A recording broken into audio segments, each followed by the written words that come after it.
Hello students, स्वागत है आप सभी का आपके अपने यूट्यूब चैनल जीएसएम में। मैं कल्पना तिवारी आज आपसे दबाव जो मेरा टॉपिक था उसी पर ही चर्चा करूंगी। ये सेकंड पार्ट है उस टॉपिक का जिसमें आज मैं आपसे दबाव की प्रकृति, कारण और उसके निवारण पर चर्चा करूंगी। दबाव की प्रकृति कैसी होती है, क्या विशेषताएं होती हैं, कैसे पता चलेगा कि ये दबाव की स्थिति बन रही है। दबाव जो है उसका फर्स्ट पॉइंट है, पहला बिंदु जो बनता है, दबाव एकाएक उत्पन्न होता है। मीन्स आपको पहले से पता नहीं होता है कि ये जो कार्य मुझे मिला है ये दबाव उत्पन्न करेगा, लेकिन जब कोई कार्य आपको मिल जाता है और आप उसको करने की कोशिश करते हैं और नहीं कर पा रहे हैं तो क्या होता है, दबाव एकाएक उत्पन्न हो जाता है। तब आप उस कार्य को एक दबाव के जैसा महसूस करने लगते हैं। स्टार्टिंग में अगर कोई काम मिला तो वो दबाव जैसा महसूस नहीं होता है। आपने करने की कोशिश की और नहीं कर पा रहे, आप अपने को असहज महसूस कर रहे हैं, तो वो कार्य आपके लिए अचानक एकाएक दबाव उत्पन्न करता है। दबाव जो है दूसरा बिंदु है, दबाव सदैव चलने वाली एक प्रक्रिया होती है। मीन्स दबाव तो जीवन पर्यंत आपके जीवन काल में रहेगा। ये तो आपके जीवन का एक अभिन्न हिस्सा होता है, क्योंकि अगर जीवन है तो जीवन में समस्याएं हैं, परिस्थितियां हैं, और उन समस्याओं से लड़ने के लिए, उनका सामना करने के लिए दबाव उत्पन्न होगा ही। एक दो लाइनें हैं समस्याओं को लेकर जो बहुत ही अच्छी हैं कि अगर आप अपनी समस्याओं का समाधान स्वयं नहीं कर सकते, अगर आप अपने जीवन की समस्याओं का समाधान स्वयं नहीं कर पाते हैं तो आप खुद अपने जीवन में एक समस्या ही बन करके रह जाएंगे। तो समस्याएं तो जीवन में आएंगी ही, अगर जीवन है तो समस्याएं आएंगी, लेकिन बस उन समस्याओं को आपको सामना करना है। अगर आपने सामना कर लिया उस परिस्थिति का, उस समस्या का, तो क्या है, आप एक अच्छे व्यक्ति, एक निपुण व्यक्ति बन गए। आपको जीवन कौशल का ज्ञान हो गया। आप अगर जीवन जिएंगे तो परिस्थितियां बनेंगी, समस्याएं भी बनेंगी, और आप हर चुनौती को स्वीकार करके उसका सामना करने में निपुण होते चले जाएंगे। और अगर छोटे से कार्य में ही आपने सोचा कि नहीं कर पाएंगे, ऐसा नहीं, तो क्या है, वही दबाव धीरे धीरे करके क्या होता है, फ्रस्ट्रेशन बन जाता है, कुंठा का कारण बन जाता है। दबाव एकाएक उत्पन्न होता है और दबाव सदैव चलने वाली प्रक्रिया है। दबाव व्यक्ति के जीवन में एक चुनौती के रूप में प्रकट होता है।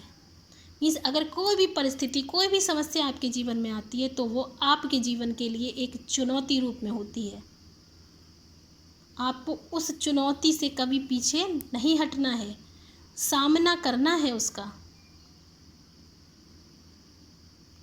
दबाव के कई कारक होते हैं। दबाव कई प्रकार का होता है, जैसे कि पर्यावरणीय कारक, सामाजिक कारक और मनोवैज्ञानिक कारक। पर्यावरणीय कारक क्या होता है, जैसे कि बाढ़ का आना।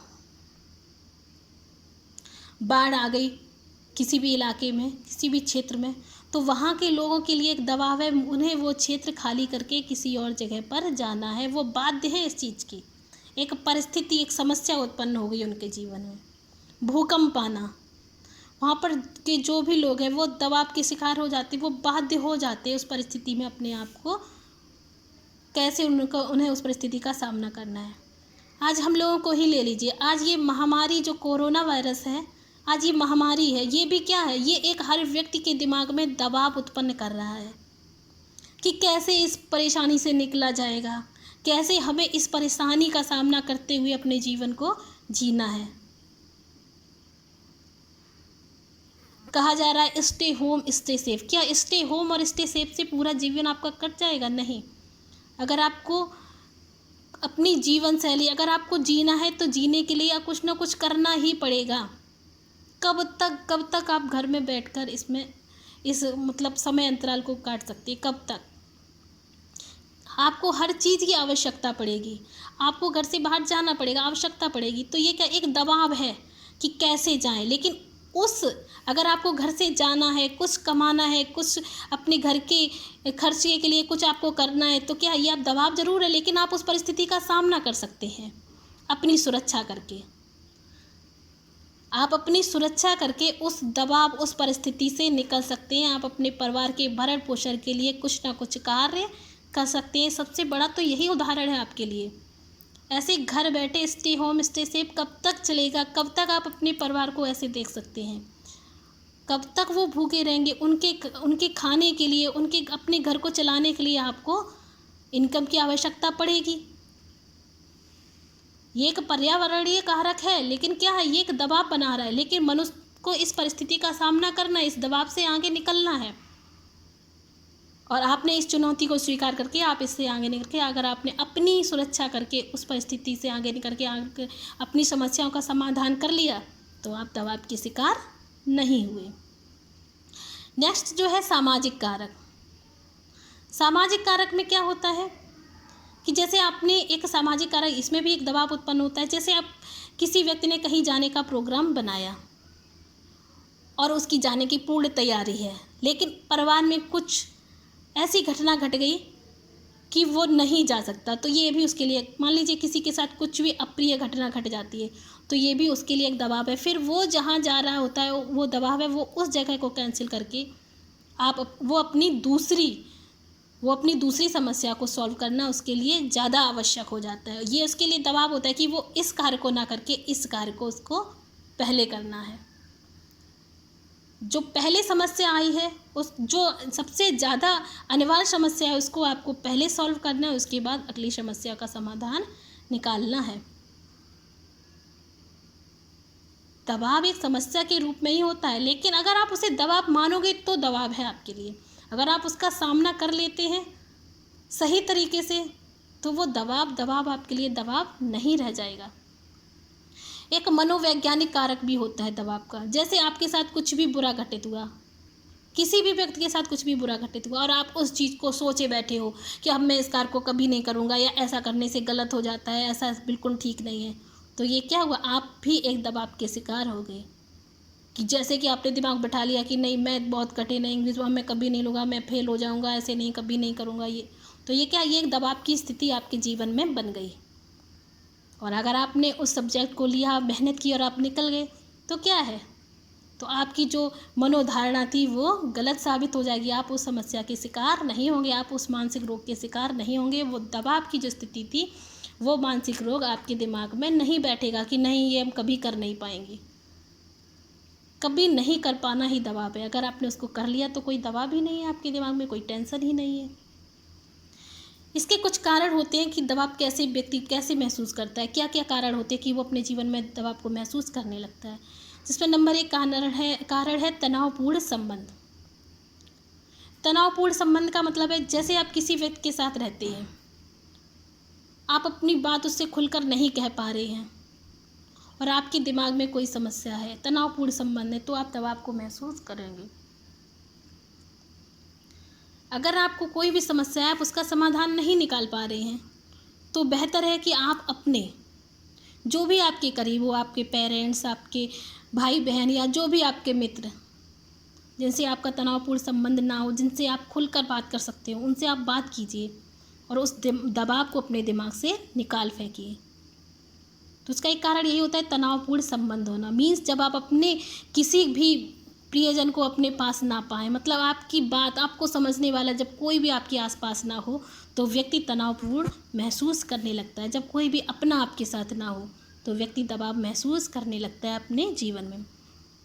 दूसरा कारण है नकारात्मक सोच। जब नकारात्मक सोच आपके जीवन में हावी हो जाती है, तो व्यक्ति दबाव महसूस करने लगता है कि ये कुछ अच्छा नहीं हो रहा, हम कुछ नहीं कर पाएंगे, ये ऐसा ठीक नहीं है, तो व्यक्ति दबाव महसूस करने लगता है। तीसरा कारण है आत्मविश्वास और आत्मनिर्भरता में कमी।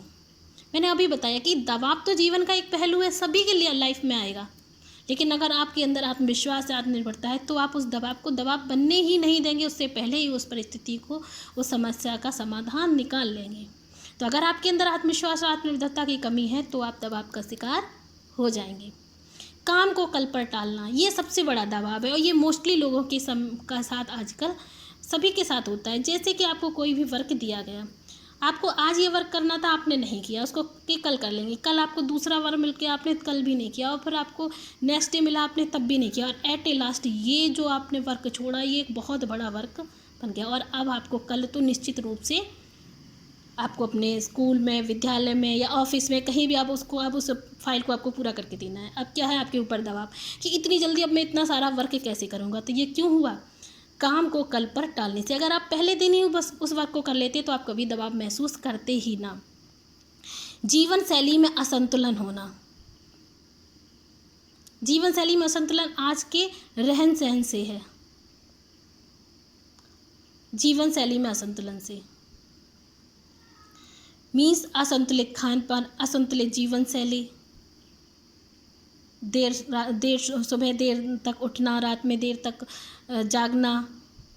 तो इससे क्या होता है, आप अंदर से अपने आप में आलस महसूस करने लगते हैं। शरीर जो है आपका दुर्बल महसूस करने लगता है, आंतरिक कमजोरी महसूस होने लगती है, आंतरिक दुर्बलता महसूस होने लगती है जीवन शैली में असंतुलन से, जिसमें आपके अंदर भय उत्पन्न होने लगता है। जब आप ज़्यादा आराम लेना स्टार्ट कर देते हैं तो आपका शरीर किसी भी परिस्थिति का सामना करने के लिए तैयार नहीं होता है। आंतरिक दुर्बलता में यही है भय, बेचैनी, चिंता। मीन्स अगर आपको डेली सब कुछ आराम से कोई भी चीज़ मिल रही है और आपकी जीवन शैली भी असंतुलित है, और कोई भी चीज़ जो भी आपकी आवश्यकता आसानी से मिल रही है, और एक समय ऐसा आता है जब वो चीज़ आपको नहीं मिल पा रही है, तो क्या होता है आपके जीवन में दबाव उत्पन्न होने लगता है कि अब हम कैसे करेंगे, कैसे कर पाएंगे ये सारी चीज़ें। नेक्स्ट है इसका निवारण। दबाव का निवारण कैसे किया जा सकता है? मन को शांत रखिए। मीन्स कोई भी समस्या, कोई भी परिस्थिति आ जाए, आपको विचलित नहीं होना है, नकारात्मक सोच नहीं लानी है, मन को शांत रखना है, और उस समस्या का निवारण, उस समस्या को आप कैसे समाधान कर सकते हैं उसके बारे में सोचना है। आत्मविश्वास व आत्मनिर्भरता को बढ़ाना है कि क्यों नहीं हो सकता, हम इस परिस्थिति से अवश्य आगे निकलेंगे, ये तो जीवन की एक छोटी सी परिस्थिति है, क्यों नहीं निकल सकते, हम इससे निकल सकते हैं। ये चीज़ आपको दिमाग में रखनी है, उसको एक दबाव नहीं बनाना है, उसको एक छोटी सी समस्या को आपको ज़्यादा बड़ा नहीं बनाना है, उसको सॉल्व करना है। नेक्स्ट है सकारात्मक सोच। पॉजिटिव सोच रखनी है कि सब अच्छा ही होगा, जो भी आप करना चाह रहे हैं वो अच्छे से करेंगे। समय प्रबंधन, वही आज के काम को कल पे नहीं टालना है, सारे काम को सुचारू रूप से भली भांति करना है। परिस्थिति के अनुकूल व्यवहार करना है, जैसी परिस्थिति है, जैसी समस्या है, उसके ही अकॉर्डिंग व्यवहार करना है। संबंधों में सुधार करना है, मीन्स लोगों के साथ अच्छे संबंध रखना है ताकि आप अपनी भावनाओं को किसी दूसरे व्यक्ति के साथ व्यक्त कर सकें।